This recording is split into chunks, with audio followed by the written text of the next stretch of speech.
Nero was born in 37 AD during Caligula's reign, not worrying after worry about Tiberius. Although it looked like that he would eventually be assassinated by Caligula's paranoia, in 41 AD he was assassinated by the Praetorian Guard, with his mother, Agrippina the Younger, being recalled by Claudius, and eventually Claudius had his wife executed after cheating on him, and the Agrippina the Younger really likely murdering her husband to inherit. So then Claudius married his niece, Agrippina the Younger, and adopted Nero with his brother Britannicus. Uh, but the day before he came of age, he would have Britannicus assassinated. So he would be the sole heir to the Roman Empire. In 54 AD, due to Agrippina's scheming, she murdered Claudius, which would give Nero to the throne. And the first 5 years of Nero's reign were amazing, some of the best in Roman history. Reforming, getting rid of blood sports, replacing them with Greek wrestling, lowering taxes, doing other things, granting senatorial powers, and a bunch of myriad of other things that were really great. And this was most likely due to Agrippina the Younger's heavy involvement. Although this is not known if it was more of Nero or him, but it was way more likely that it was Agrippina the Younger's involvement due to Nero's reign in the future being much worse than his first 5 years. And overall, his first 5 years were really good for Rome. But in 59 AD, he plotted to have his mother, Agrippina the Younger, assassinated. And this was to be. In 59 AD, he had his mother assassinated, a despicable act, although he would make it look like a suicide. But nobody of Rome believed this, and this would drastically dampen his popularity, making a general populace dislike him. Now, he didn't do this because he hated his mother or anything. He did this because the mother was overbearing and wanted to take a lot of liberty in public affairs and being over controlling. Although he may have hated his mother, but I don't think that was the primary reason. Now, this was not a good action, and as I said, drastically dampened his support. But after 2 years after that, nothing really happened. But in 61 AD, Boudicca's revolt broke out of the Iceni tribe. Basically, Boudicca's father left the East Anglia, modern day East Anglia, or the Iceni tribe, left to the Roman Empire, and his daughter Boudica as like a co-thing, where she'd be like kind of like a governor, but basically just be part of Rome. But the deeply patriarchal Romans said no, and because they wouldn't let any titles go to a woman.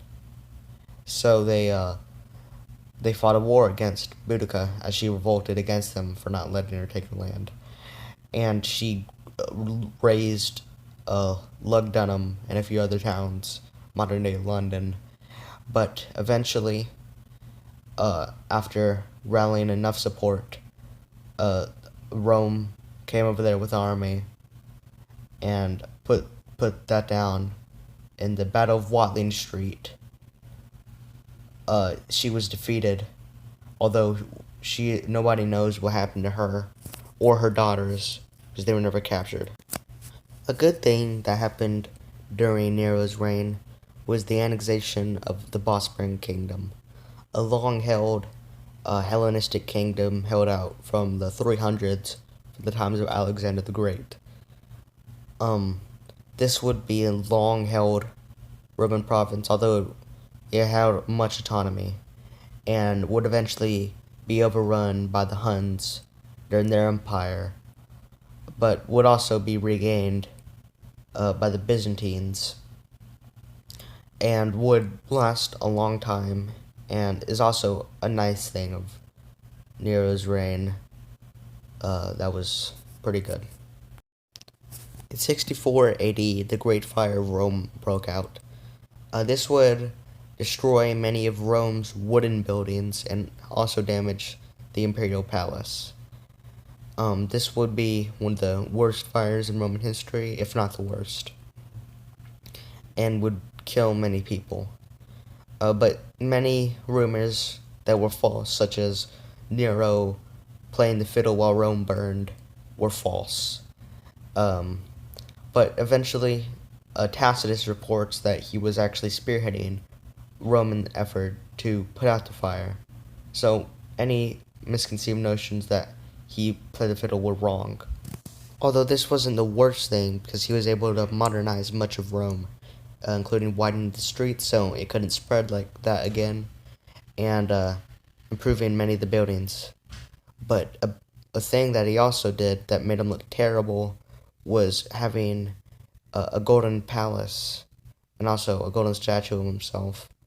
But due to the fire starting and it looked like him, he needed somebody to blame.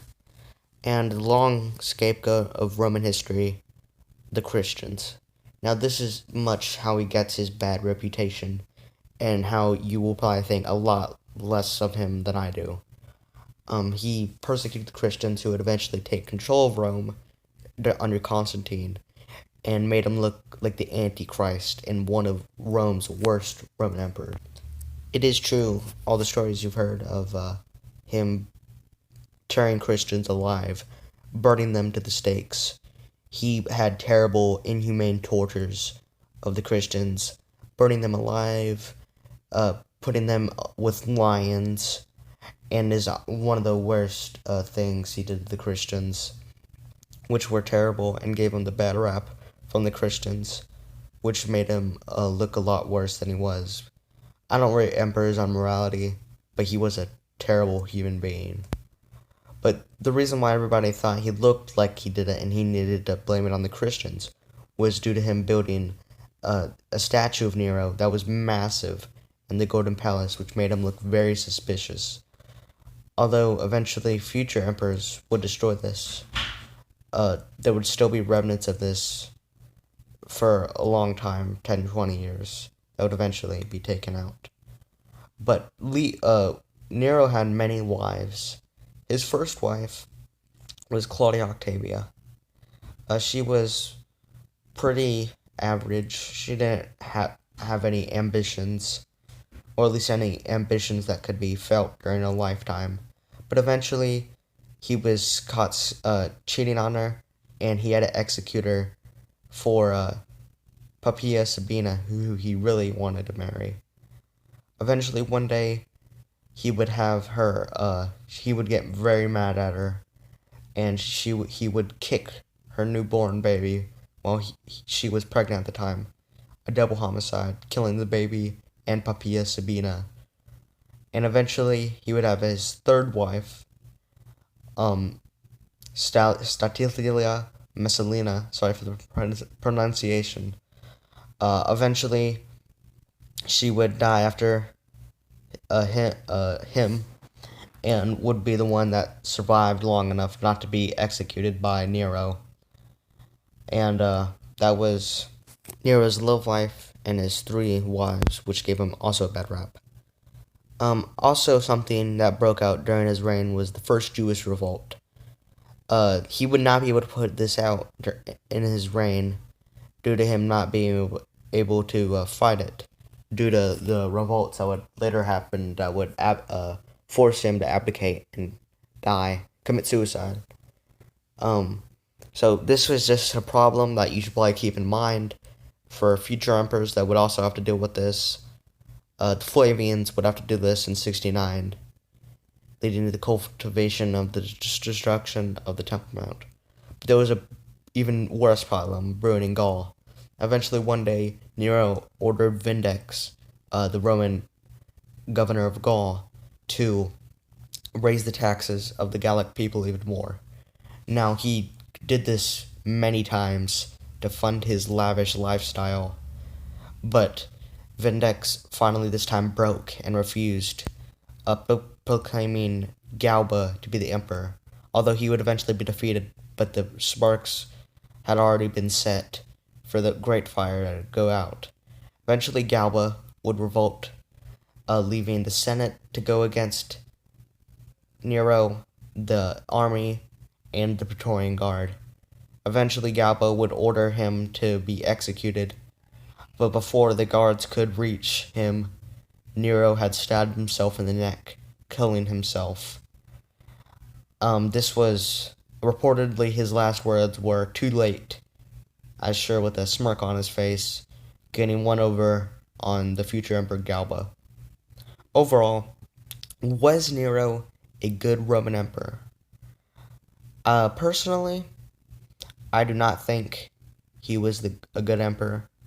But if you take the annexation of the Bosporan Kingdom, putting down of the Boudicca's revolt, and conquering East Anglia, although he was brutal, I don't think he was nearly as bad as the Christians make him out to be, which are the primary sources. But I could see him be put D tier or C tier. But I was quite generous to him, but because I tend to give emperors a point of stability, so I tend to put emperors usually one tier up if they reigned a long time. So that was the video. Please subscribe. Goodbye.